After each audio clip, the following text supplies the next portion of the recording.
más, buenas tardes, hermanos, que el Señor les continúe bendiciendo. Vamos al libro de Efesios, capítulo 5. Una vez más, por favor, Efesios capítulo 5.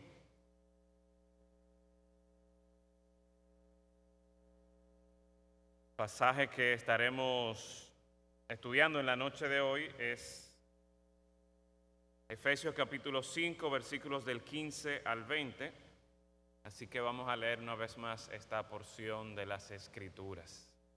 Dice allí la palabra del Señor: mirad pues con diligencia cómo andéis, no como necios, sino como sabios, aprovechando bien el tiempo, porque los días son malos.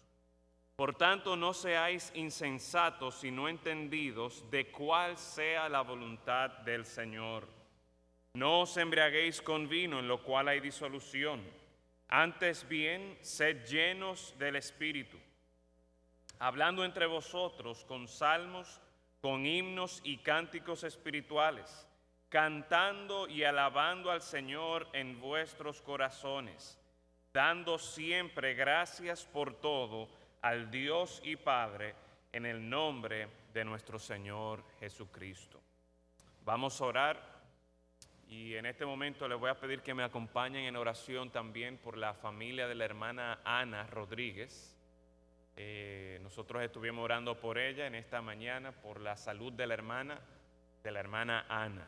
Y lamentablemente esta tarde ella falleció, así que estemos orando por consuelo de parte de nuestro Señor para con esta familia. Vamos a orar. Buen Dios, en esta hora nosotros nos presentamos ante ti, ya dispuestos nuestros corazones para escuchar tu palabra. No sin antes nosotros recordar a la familia de nuestra hermana Ana Rodríguez, quien se encuentra con gran tristeza y dolor en este momento ante la partida de su hermana. Rogamos, Señor, que tú traigas consuelo sobre nuestra hermana Ana y sobre sus familiares, que ellos puedan encontrar en ti, Señor, un Dios de misericordia, un Padre de toda consolación, para que en este momento, Señor, puedan sentir, puedan recibir esta consolación que viene de ti, Señor.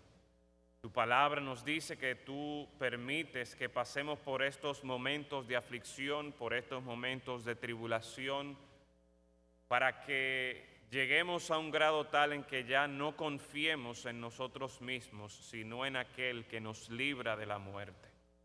Y rogamos, Señor, que este sea el caso para esta familia, que en medio de su dolor, que en medio de su aflicción, puedan poner sus ojos en ti y puedan encontrar esa consolación para salvación de sus almas.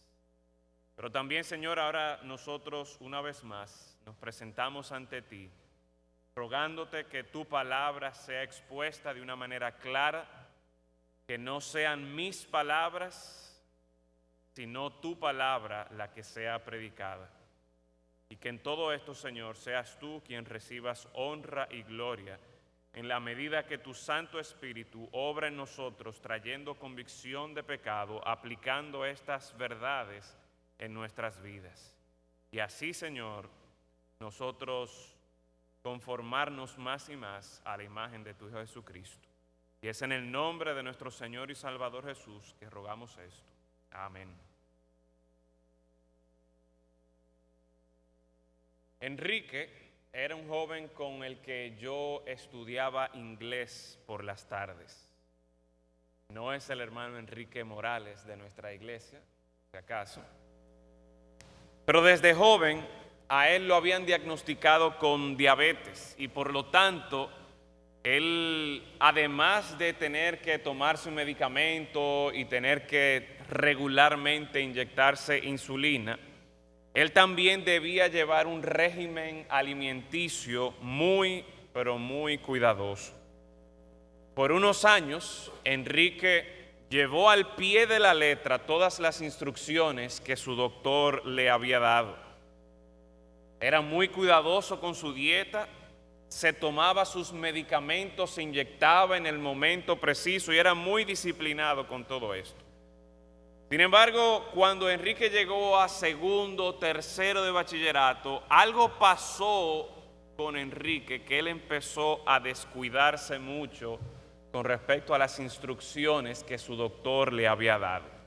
Él comía todo lo que él quería, él bebía, él fumaba, no se tomaba sus medicamentos, cuando se acordaba se inyectaba la insulina. Y en ese momento yo dejé de ver a Enrique por unos meses.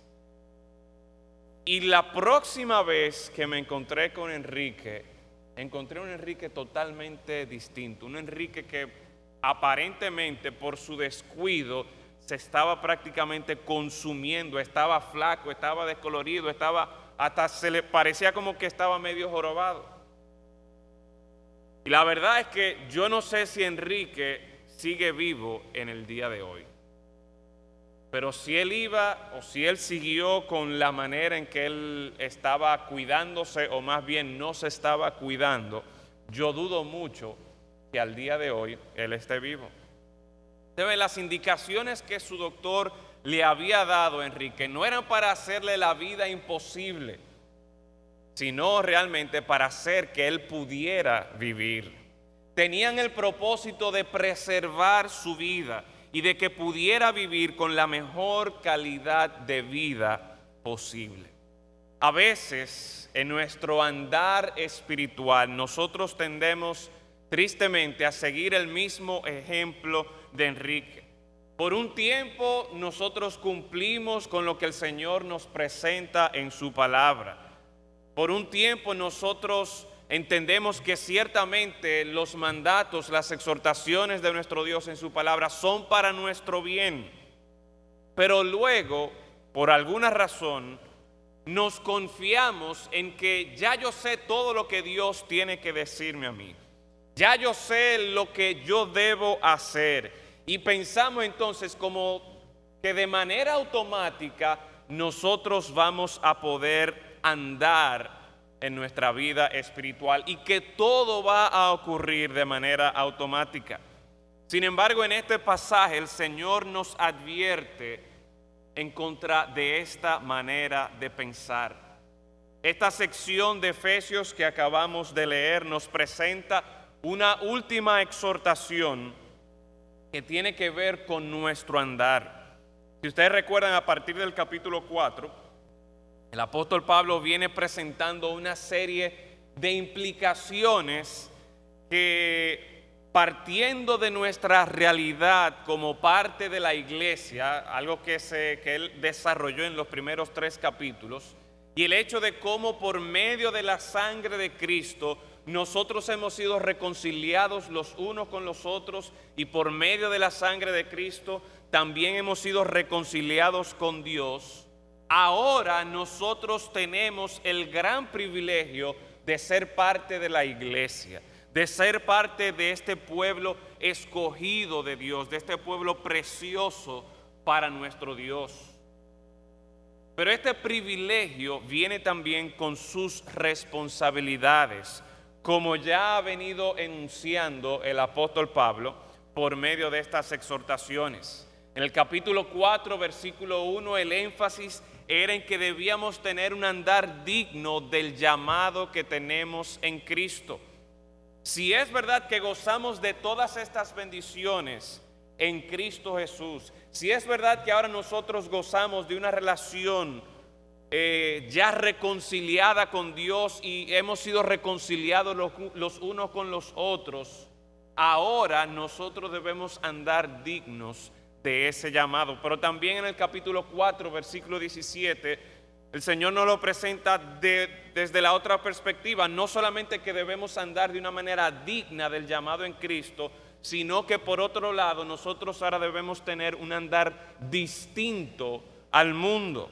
Cuando el Señor nos dice: esto pues digo y requiero en el Señor, que ya no andéis como los otros gentiles que andan en la vanidad de su mente. Luego en el capítulo 5, versículo 1, nosotros vimos que esta exhortación en primer lugar empieza allí que hay un llamado a que debemos imitar a Dios, pero ese imitar a Dios se va a reflejar en que estamos andando en amor. Es decir, que la manera en que nosotros vivimos, la manera en que nosotros nos conducimos, está reflejando amor por el Señor, amor los unos para con los otros, pero también imitando al Señor como hijos de Dios, que es luz. En el versículo 8 se nos dice, porque en otro tiempo erais tinieblas, mas ahora sois luz en el Señor, andad como hijos de luz. Entonces, un andar digno del llamado, un andar distinto al mundo, un andar en amor, un andar como hijos de luz. Y ahora por último, en esta sección, el apóstol termina esta serie de exhortaciones llamándonos a cuidar nuestro andar. O, en otras palabras, que seamos cuidadosos en la manera que vivimos. Y puesto que Dios nos ha mostrado claramente su voluntad en las Escrituras, tú y yo debemos ser muy cuidadosos en cumplir esta voluntad, en andar de una manera que agrada al Señor. No podemos pensar entonces que nuestro andar espiritual es algo que va a ocurrir como tiene ese botón algunos carros americanos ahí en cruise control, como que nosotros le damos un control y ya a un botón y ya nuestro andar espiritual automáticamente va a ir a la velocidad que debe ser y todo va a salir bien. No, por el contrario.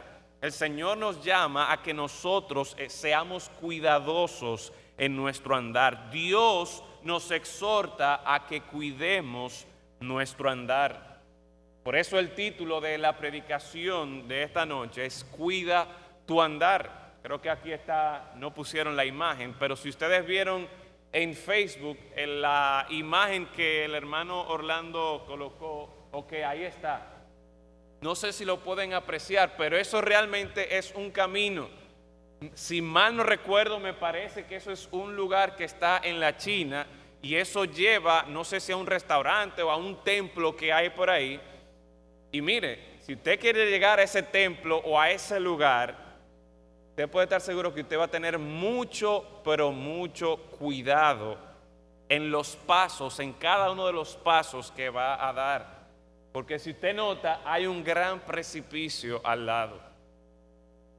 Y hermano, la realidad es que en cuanto a lo espiritual, nosotros, como ya bien el apóstol Pablo nos ha presentado en esta carta y en todo el Nuevo Testamento, nosotros nos damos cuenta, vivimos en un mundo que está lleno de tinieblas, en un mundo que está lleno de maldad.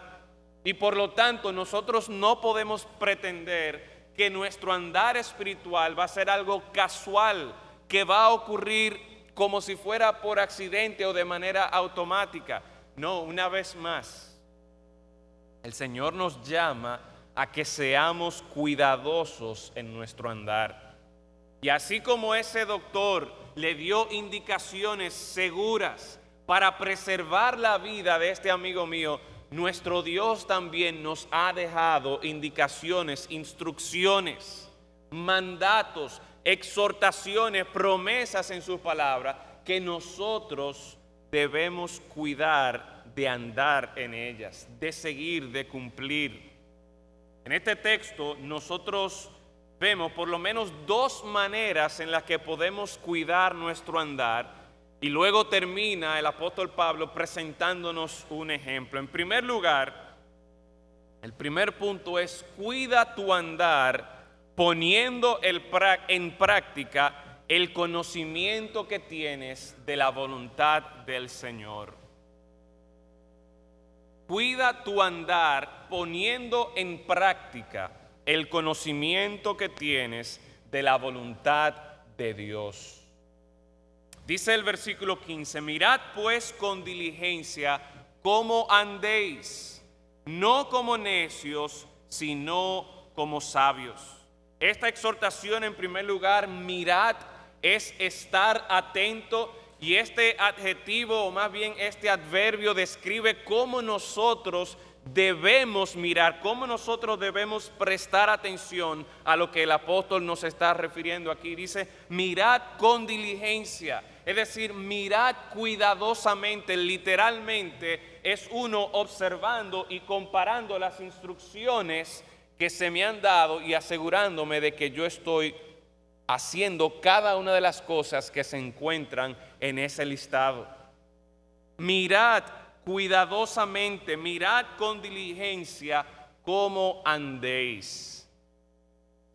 Y aquí en esta sección el apóstol Pablo cambia la ilustración de tinieblas y luz y lo cambia ahora a hablar de necedad y sabiduría, y luego de insensatez a entendimiento también, que tienen más o menos un mismo sentir, un mismo significado. Pero se nos advierte aquí o se nos exhorta a que estemos vigilando la manera en que nosotros andamos de una manera cuidadosa, y se nos dice, miren, no anden como los necios. No anden como los necios, no sean necios en su andar, en su caminar espiritual. Podemos entonces preguntarnos, ¿quién es el necio? El necio es aquel que no tiene entendimiento de las cosas que pertenecen a Dios y a la salvación. El necio es una persona que está viviendo su vida ajena a Dios. Es aquel que pretende vivir su vida sin tener en cuenta a Dios. Salmo 14:1 dice el necio en su corazón, no hay Dios, se han corrompido y por lo tanto entonces hacen obras abominables, no hay quien haga el bien. En otras palabras, aquella persona que dice con su boca que no hay Dios, que pretende vivir su vida sin tener en cuenta a Dios, el resultado del andar de esta persona, de la vida de esta persona, es que va a hacer cosas abominables, obras abominables. No va a hacer cosas buenas, porque dice aquí, no hay quien haga el bien. Por lo tanto, entonces, una vez más, el necio es una persona que en su vida no toma en cuenta a Dios. Ahora, hay un necio, hay una necedad teológica, pero también hay una necedad práctica. La necedad teológica es aquella que se toma el trabajo de enunciar y de establecer y decir, mira, yo no creo en Dios por esto, por aquello y por lo otro. Y pretende dar razones por las que no cree en Dios, y pretende presentar argumentos que supuestamente son racionales por los cuales él no cree en Dios. Esa persona no cree en Dios. Y leemos en los periódicos artículos de personas que creen de esta manera. Leemos o vemos programas de científicos que supuestamente dan a conocer su sabiduría o pretenden dar a conocer su sabiduría excluyendo a Dios de sus vidas. Y obviamente nosotros entendemos que el fin de estas personas es que van a terminar haciendo cosas abominables, cosas que no agradan a Dios. Van a terminar con el mismo resultado que el apóstol Pablo nos presenta en Romanos capítulo 1, de aquellas personas que conociendo la creación de Dios, que conociendo todo lo que Dios ha hecho y cómo Dios se ha manifestado por medio del universo, ellos deciden que no hay Dios, deciden no darle gracias a Dios, deciden no tener en cuenta a Dios. Y por lo tanto, nosotros vemos el listado de pecados en los que estas personas se involucran, que son la consecuencia precisamente de su necedad, porque ellos deciden no tener en cuenta a Dios. Pero hay otro tipo de necio, que es el necio práctico. El necio que tal vez ni siquiera se le ocurre decir que no hay Dios, que tal vez no ha pensado o no ha razonado argumentos por lo cual él dice que no hay Dios o vive su vida como que no hay Dios. Y precisamente el punto de este necio práctico es que aunque él no diga que no hay Dios, él vive su vida como si no hubiese Dios. Entonces, nosotros tenemos que hacernos la pregunta: ¿caemos nosotros dentro de esta categoría? Si estamos aquí en la iglesia, si usted está aquí en la iglesia, aunque no sea miembro, aunque tal vez nos esté visitando, el hecho de que usted esté aquí, de una manera u otra, nos da a nosotros la razón de pensar que usted entiende que sí hay Dios. Que sí usted cree que Dios se ha revelado en su palabra. Y tal vez usted no cae dentro de esa categoría de un necio teólogo, de esa necedad teológica, pero ¿y qué de la necedad práctica? Donde tristemente no solamente personas inconversas caen dentro de ese renglón, sino personas que decimos creer en Dios, que decimos haber puesto nuestra fe en el Señor Jesucristo para salvación. Sin embargo, podemos vivir nuestra vida, el diario vivir, en nuestra casa, en nuestro trabajo, en nuestra universidad, en nuestro colegio, como si Dios no existiera. ¿Qué tan pendiente tienes a Dios en tu vida? ¿Qué tanto lo consultas cada día? Si tú vas a cuidar tu andar, no puedes ser como el necio que no tiene en cuenta a Dios. Y ya sea de manera expresa o ya sea de manera práctica, ¿está tu vida reflejando que no crees en Dios, que no tienes pendiente a Dios? Al momento de tomar una decisión, ¿es Cristo verdaderamente el Señor de tu vida? ¿Entiendes tú que esa decisión que tú debes tomar no es por lo que le conviene a Yadín o lo que le conviene a Ramón o lo que le conviene a José o a Juan? No, es que yo primero, si yo verdaderamente tengo en cuenta a Dios, yo entiendo que Jesús es el Señor de mi vida. Si Cristo es tu Señor, debes entender que no eres tú que vas a tomar la decisión, sino que debes buscar qué es lo que Dios quiere para tu vida.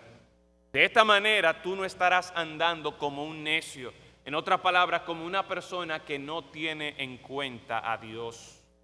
Y la exhortación que el Señor nos presenta en este versículo, o una de las exhortaciones, es que si tú vas a cuidar tu andar, tú no puedes seguir el ejemplo de los necios que no tienen en cuenta a Dios. Por el contrario, el Señor nos dice aquí: mirad pues con diligencia cómo andéis, no como los necios, sino como ¿quién? Sino como sabios, como sabios.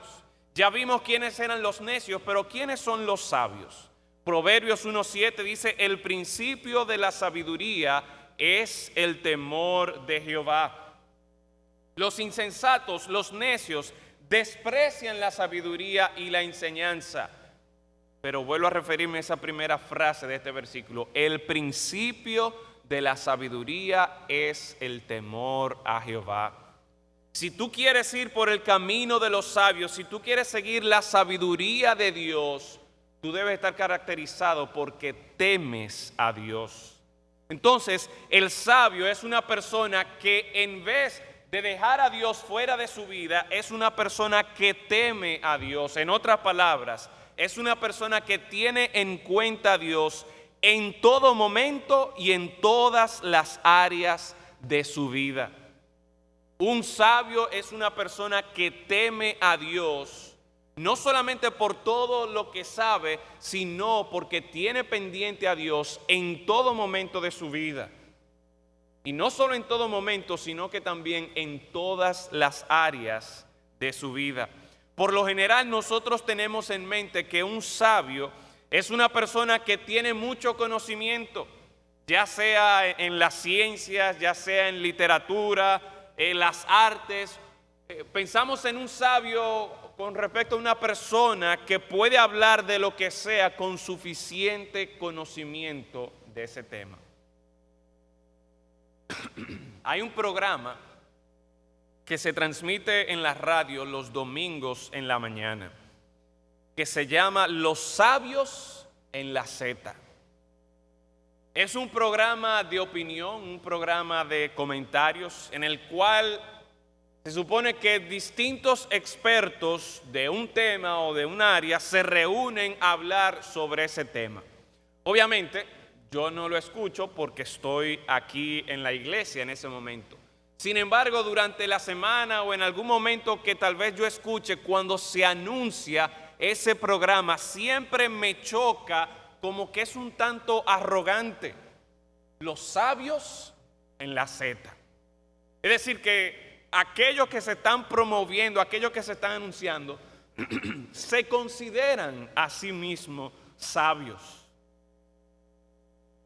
Y ciertamente entendemos que estas personas están bien calificadas, doctores, ingenieros, abogados, gente que tiene mucho conocimiento, gente reconocida en nuestro país y tal vez hasta personas internacionales que puedan ir a hablar en ese programa.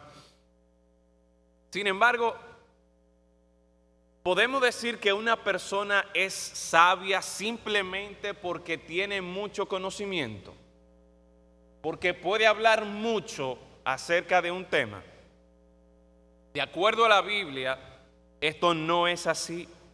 Y como mencionamos hace un momento, el sabio, de acuerdo a la Biblia, es una persona que tiene presente a Dios. Y esa conciencia de Dios en su vida va a afectar la manera en que vive, va a afectar su andar diario. Es decir, si es una persona que está siempre consciente de la presencia de Dios en su vida, eso va a afectar las decisiones que tome día tras día. Eso va a afectar sus acciones en el diario vivir. Dice un comentarista, ser sabio es más que simplemente saber. Significa poder usar, aplicar y aprovechar al máximo el conocimiento que uno tiene en su andar diario. Es decir, que un sabio no es simplemente una persona que tiene mucho conocimiento almacenado en su cabeza, sino una persona que ese conocimiento lo puede poner en uso, lo puede aplicar, lo puede aprovechar en su diario vivir. En mis años de adolescencia, había un programa que a mí me gustaba mucho y probablemente muchos de ustedes lo veían, de un individuo llamado MacGyver. ¿Quiénes recuerdan ese programa? ¿Quiénes recuerdan a MacGyver? Este hombre aparentemente tenía mucho conocimiento de física, química, biología, tenía mucho sentido común también. Y no importaba la situación en que él se encontrara, siempre y cuando él tuviese un tape y cualquier otra cosa, él podía salir de ese lugar. Muchas veces se encontraba que lo metían en un almacén allí y ponían una bomba o ponían un fuego allí y él estaba amarrado y de repente con la fricción de algún metal podía desamarrarse, encontraba unos líquidos por allí, encontraba otra cosa, hacía una bomba, explotaba la puerta y podía salir. Y MacGyver siempre sobrevivía. ¿Por qué? Porque MacGyver usaba los conocimientos que él tenía, no solamente para dar clase en una universidad o no solamente para él estar hablando con otros expertos, sino que él lo usaba para poder sobrevivir. En otras palabras, él usó, él aplicó ese conocimiento. Mis hermanos, no basta con que nosotros sepamos mucho acerca de la Biblia, que yo me sepa los libros de la Biblia desde Génesis hasta Apocalipsis en orden cronológico, que me lo sepa de adelante para atrás, de atrás para adelante, que yo me sepa mucha teología, que yo sepa, que tenga mucho conocimiento de la Biblia. Todo eso es bueno, ¿ok? Pero no es suficiente si nosotros vamos a ser considerados sabios de acuerdo a la palabra de Dios. Un sabio, de acuerdo a la palabra de Dios, es una persona que habiendo adquirido todo ese conocimiento, y no de manera científica, sino relacionado con Dios y cómo Dios espera que ese conocimiento cambie su vida, lo transforme, lo conforme más a la imagen de su Hijo Jesucristo, cómo esa persona en su diario vivir utiliza ese conocimiento para lograr ese objetivo que Dios tiene para con su vida. Esta mañana nosotros escuchamos un tremendo mensaje y el hermano Pedro comentaba cómo el problema de aquellas personas ansiosas no es tanto cómo va a responder, no es tanto la medicina que se va a tomar, sino en quién va a confiar. Y el hecho de cómo se nos presenta allí en ese pasaje, que al final de cuentas es un asunto, ¿cuál era la raíz? Decía el hermano, es un asunto de orgullo, de que yo tengo que resolver esto a mi manera, como yo entienda. Y la solución, ¿cuál debe ser? Que nosotros pongamos nuestra confianza en el Señor. Que nosotros echemos nuestra carga sobre el Señor. Y así como Él preguntó una serie de situaciones que deben ser comunes para muchos de nosotros, esas son oportunidades en las cuales nosotros podemos demostrar que somos cuidadosos en nuestro andar. ¿Por qué? Porque no andamos como los necios que no tienen en cuenta a Dios en su vida, sino que andamos como los sabios, que no solamente saben mucho acerca de Dios, sino que también lo aplican en su vida. Y en los momentos que podrían desesperarse, en los momentos de aflicción, en los momentos de dolor, en vez de mirar hacia adentro, en vez de mirar alrededor, ponemos nuestros ojos en el Señor y echamos nuestra carga sobre el Señor. Aquí se nos da también en el versículo 16 un sentido de urgencia, porque dice allí, aprovechando bien el tiempo, porque los días son malos. Aprovechando bien el tiempo. La idea aquí de aprovechar bien el tiempo, esa palabra que se utiliza aquí para tiempo, es una palabra específica, o más bien se refiere a un momento específico, no a un tiempo extenso, no a un año, no necesariamente a un periodo de tiempo largo, sino que se refiere a un momento específico. Y la idea es que el Señor nos está diciendo, mira, tenemos que aprovechar el tiempo, tenemos que aprovechar las oportunidades que el Señor nos está dando. ¿Por qué? Porque los días son malos. Si usted va a Colosenses capítulo 4, versículo 5 me parece que es, dice, andad sabiamente con los de afuera, redimiendo el tiempo. Es la misma frase, redimiendo el tiempo. Y es interesante que aquí se utiliza esta... tal vez se orienta un poco más en el sentido andar sabiamente con los de afuera, pero aquí volviendo al texto de Efesios capítulo 5, nosotros no tenemos por qué limitar ese reflejo de sabiduría, ese andar teniendo en cuenta a Dios simplemente como testimonio para los de afuera, sino que entendemos que esto va a ser de bendición, no solamente para los inconversos como testimonio, sino también para nuestros hermanos aquí en la iglesia, y más cuando nosotros nos encontramos en una carta donde las implicaciones, donde estas exhortaciones que se nos están dando es precisamente para que nosotros tengamos pendiente la relación que tenemos con nuestros hermanos aquí en la iglesia, de forma tal que ese andar sabiamente, ese andar teniendo en cuenta a Dios siempre, en todo momento, no solamente es bueno para nosotros, sino que debemos aprovechar las oportunidades que Dios nos da para andar sabiamente, de forma tal que podamos ser de bendición a nuestros hermanos aquí en la iglesia, de forma tal que podamos ser de testimonio a los inconversos allá afuera. Así que, en primer lugar, hemos visto que para cuidar nuestro andar debemos, dice aquí que debemos poner en práctica el conocimiento que tenemos de la voluntad de Dios. Pero número 2, para cuidar tu andar, debes apropiarte también de la voluntad de Dios para tu vida. Realmente el versículo 17 podríamos verlo como un paralelo del versículo 15. Sin embargo, hay algunas cosas que podemos notar que tal vez son un tanto distintos.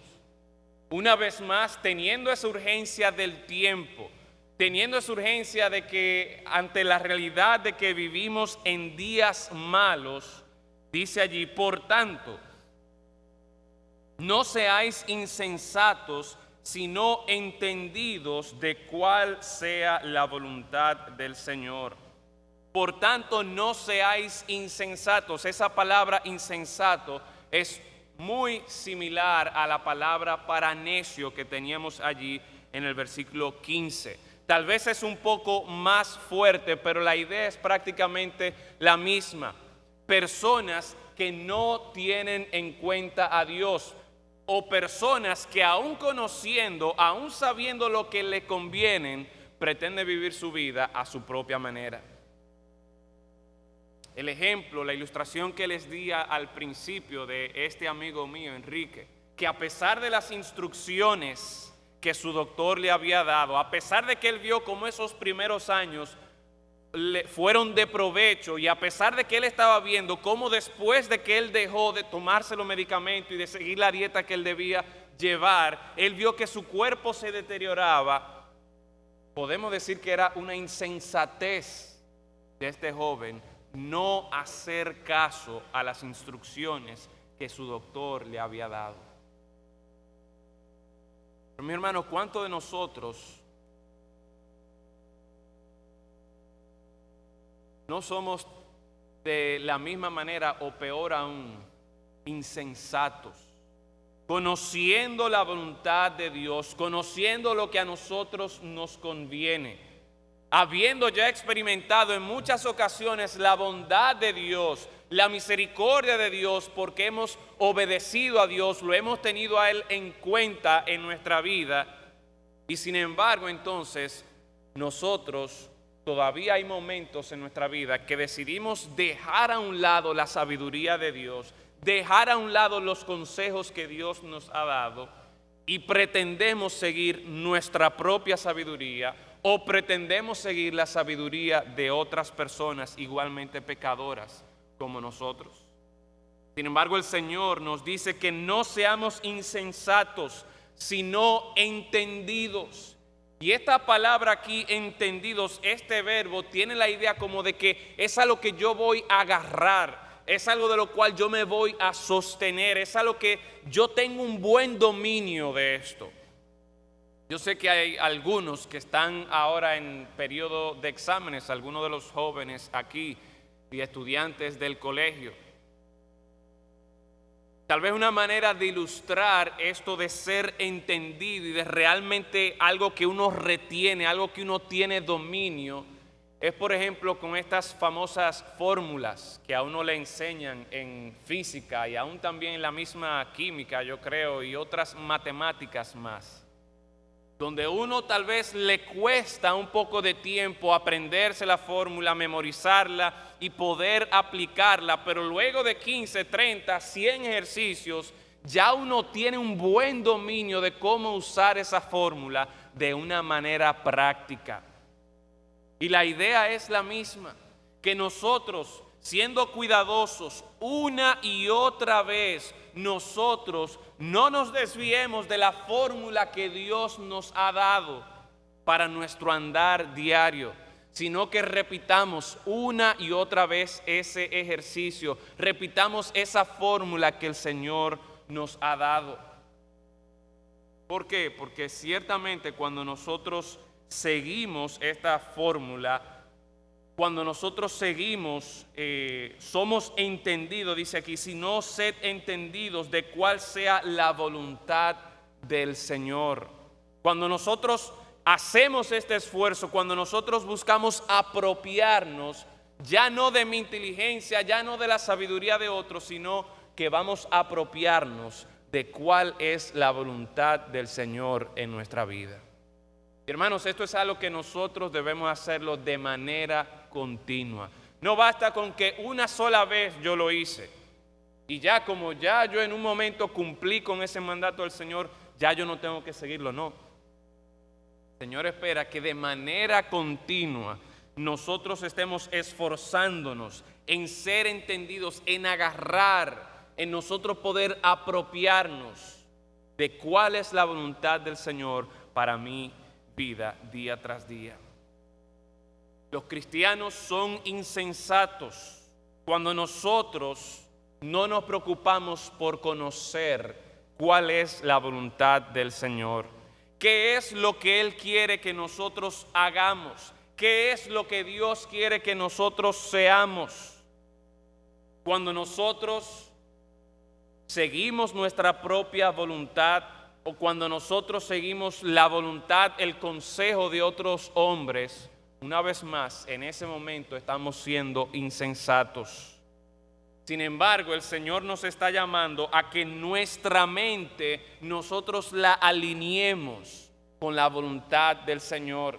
De forma tal de que si viene alguna situación inesperada en mi trabajo, ya yo voy a saber cómo voy a reaccionar. ¿Por qué? Porque yo me he apropiado de esta voluntad del Señor. Y no hay ejercicio, no hay ningún gancho que se me pueda aparecer por ahí que yo no sepa cómo responder, porque me he apropiado de la voluntad del Señor.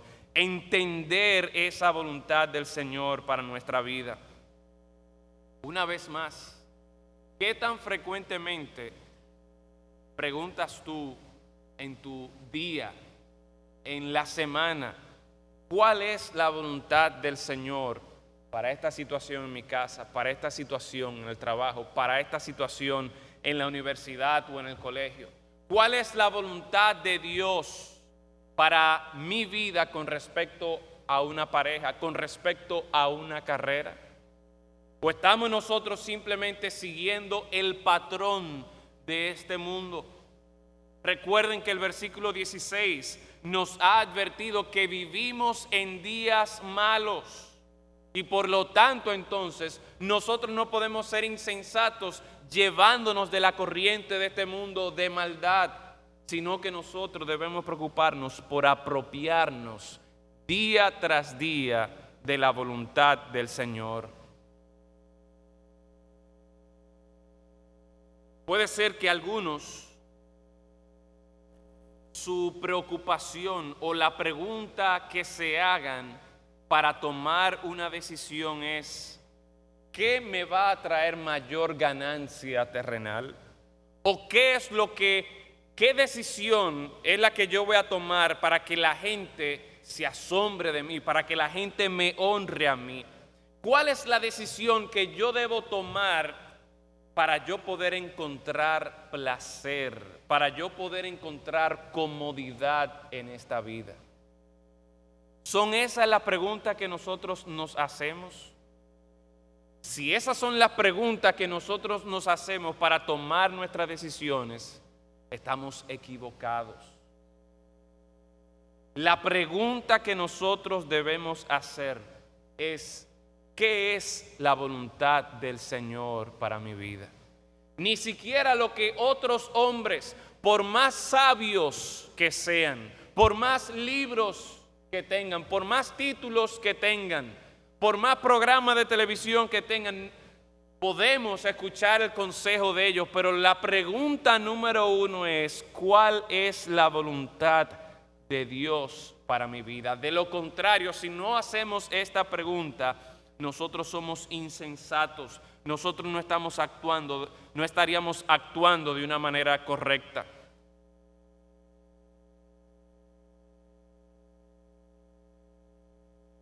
Es interesante que el versículo nos dice aquí: cuál sea la voluntad del Señor. Por lo general, esta frase, la voluntad del Señor o voluntad de Dios, por lo general aparece como voluntad de Dios. Sin embargo, aquí al presentar la voluntad del Señor, podría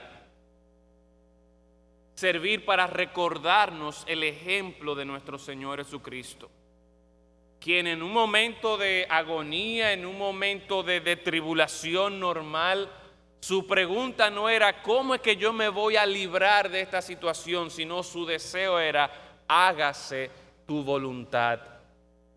Y mis hermanos, una vez más, en estos días de mal, en estos días de tinieblas, muchas veces las decisiones que nosotros vamos a tomar, y cuando decidimos preguntar o hacer la pregunta, ¿cuál es la voluntad del Señor? Yo apropiarme de esa voluntad del Señor, muchas veces eso va a implicar sufrimiento, eso va a implicar rechazo.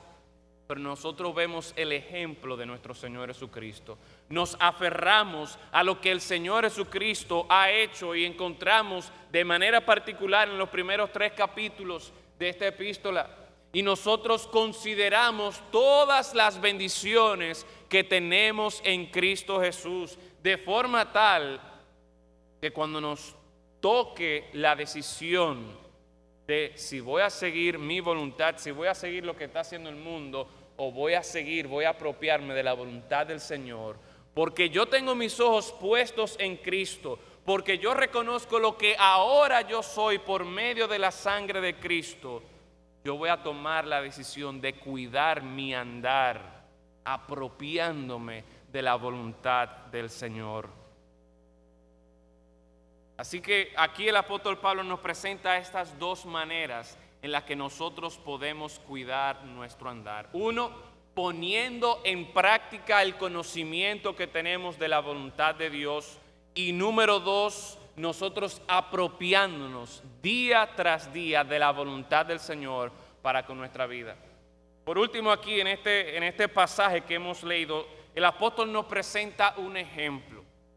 Dice el versículo 18, no os embriaguéis con vino, en lo cual hay disolución, antes bien, sed llenos del Espíritu.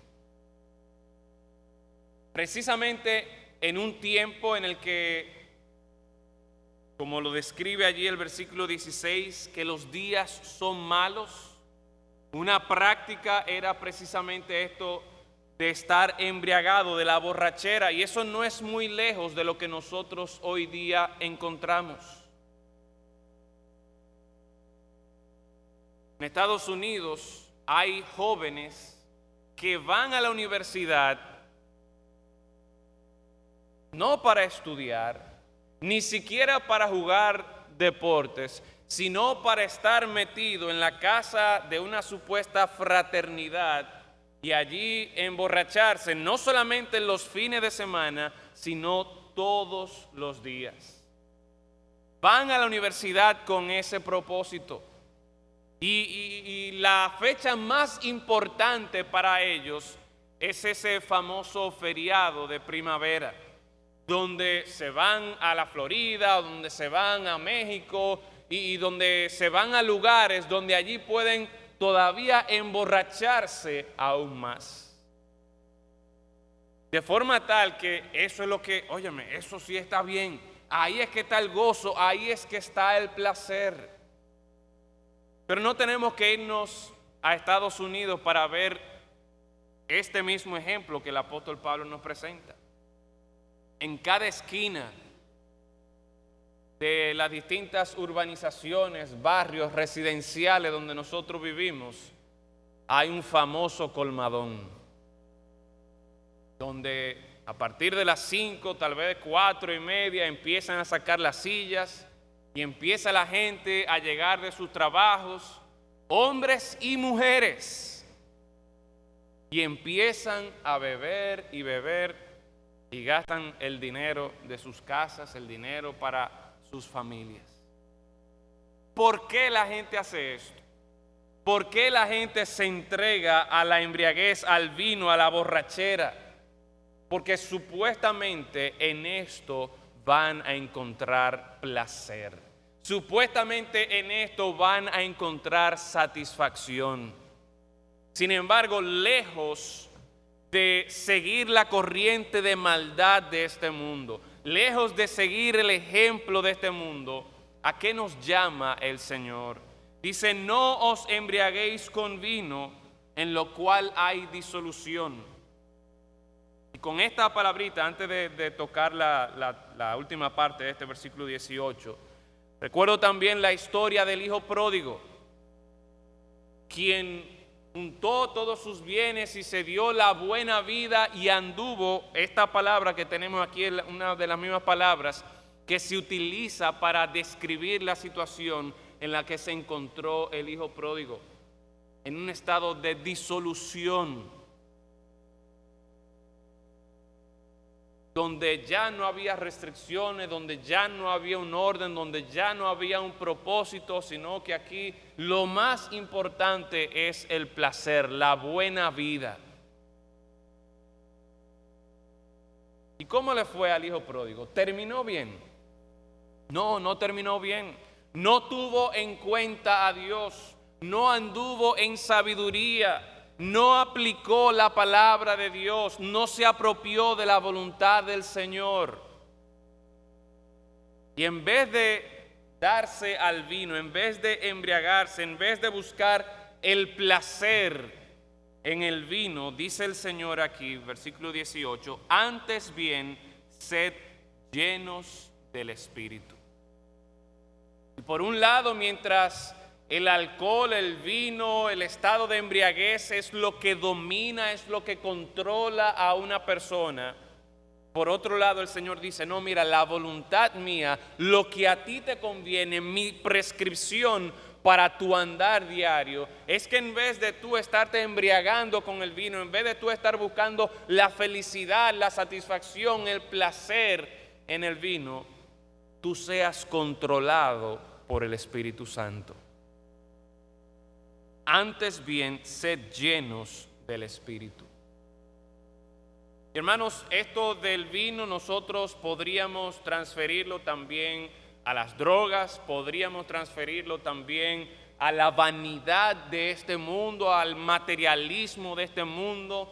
Podríamos transferirlo también a una adicción a las redes sociales, una adicción a la computadora, una adicción a la televisión, donde su horario gira alrededor de cómo es que yo voy a poder meterme más en Facebook. Y que si tengo que comprarme un teléfono para yo poder estar conectado ahí, porque mientras yo estoy conectado, ahí es que yo me siento bien, ahí es que yo estoy seguro.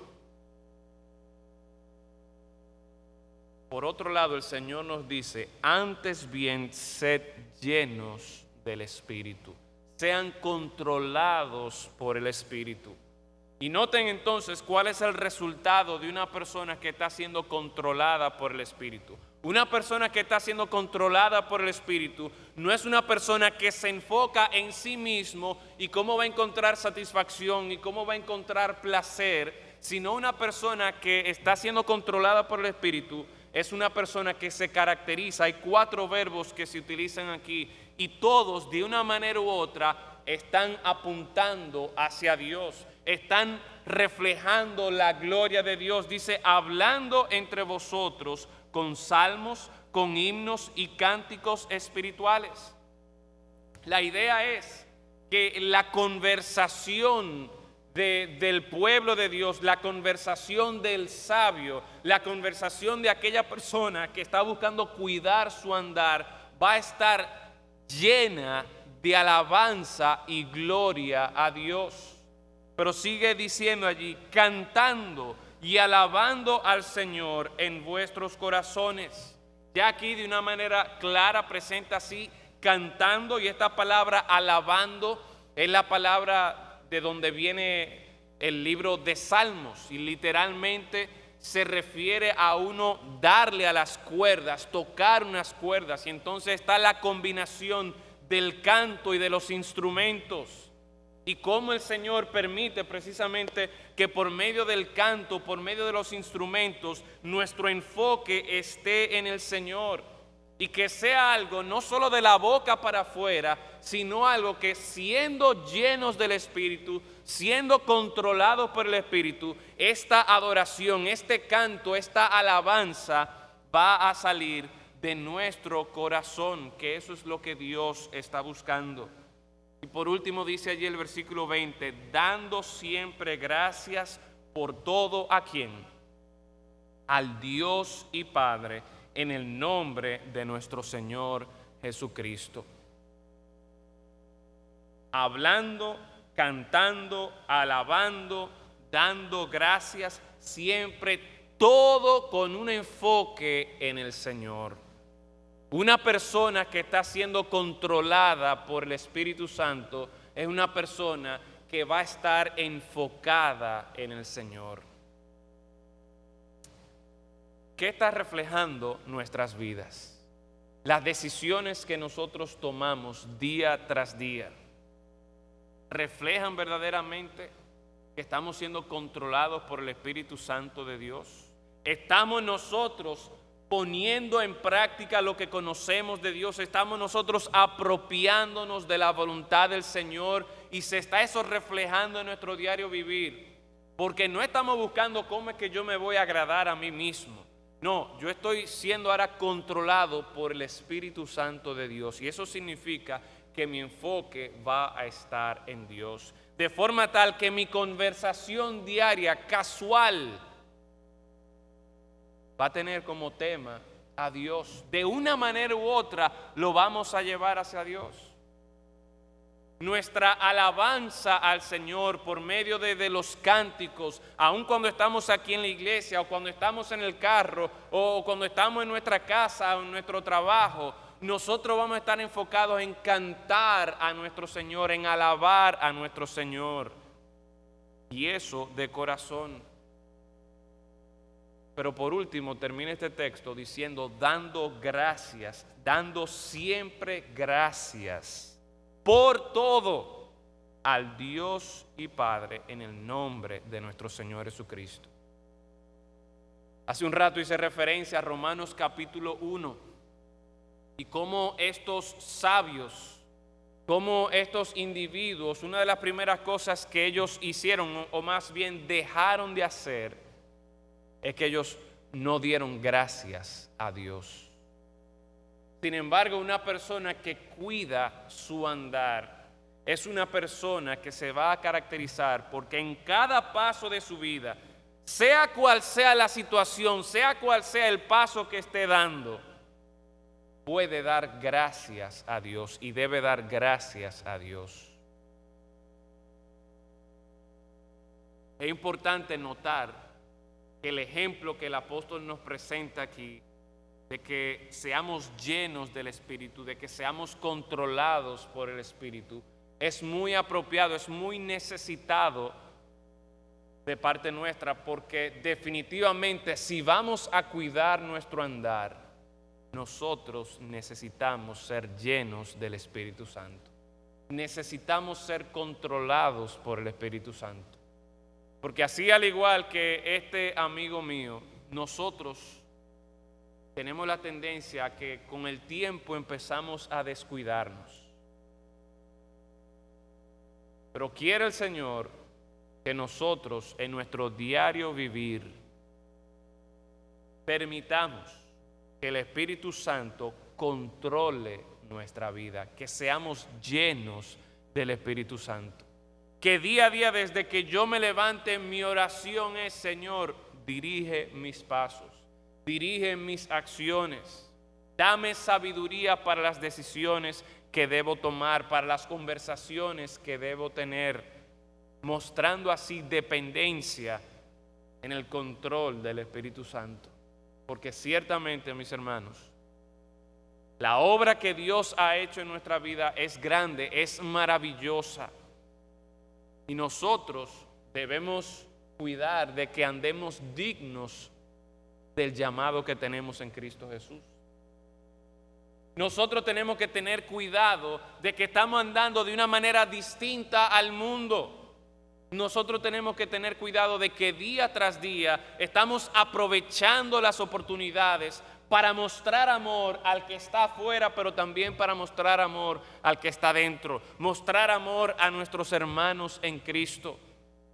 El Señor espera también que andemos como hijos de luz en medio de un mundo que se caracteriza por las tinieblas. Y es por eso, mis hermanos, que nosotros debemos preocuparnos por cuidar nuestro andar.